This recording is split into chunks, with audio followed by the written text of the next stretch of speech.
32 жылдан бери мамлекеттин бүтүндүгүн коргоого эмгеги сиңген Нурлан Станбаев буга чейин Орусияда, Украинада, Ауганстанда, Казакстанда жана Түркменстанда кызмат өтөгөн.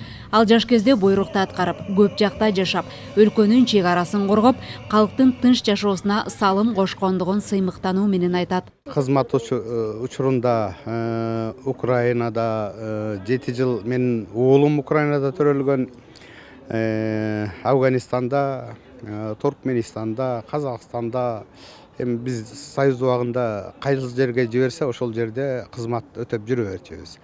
Азыр эми ардактуу эс алуудабыз. Мекен сакчыларынын кесиптик майрамына карата өткөн иш-чарада тармактагы Бөрү атайын тобунун эмгеги өзгөчө айтылып, Баткендеги окуяларда эрдик көрсөткөндөргө ардак грамоталар берилди. Азыркы тапта мамлекет чек арачыларга шарт түзүүдө, айлык акы, кийим кечегинен баштап, жашаган жерине чейин көйгөйлөрүн чечүүдө.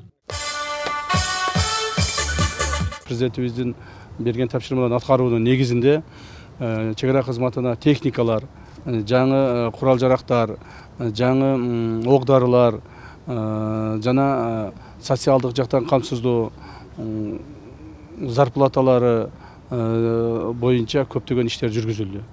Мен ойлойм, бул иштердин баардыгы чек эмес, мындан ары дагы мындай жумуштар жүргүзүлөт.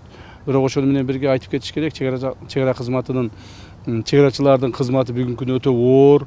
Майрамга чек ара кызматынын ардагерлери да катышып, өлкөнүн бүтүндүгүн сактоодо өмүрүн аябай түнү күнү күзөттө турган мекен сакчылары үчүн азыркы тапта шарттар жакшы экендигин айтышты. Алар кандай гана оор кырдаал болбосун, эгемен мамлекеттин ар бир тилкесин көздүн карегиндей сактап, келечек муунга өткөрүп берүүнү ыйык милдет деп эсептейт. Элиза Нурматова, Чыңгыз Жумагулов, Фалато 24.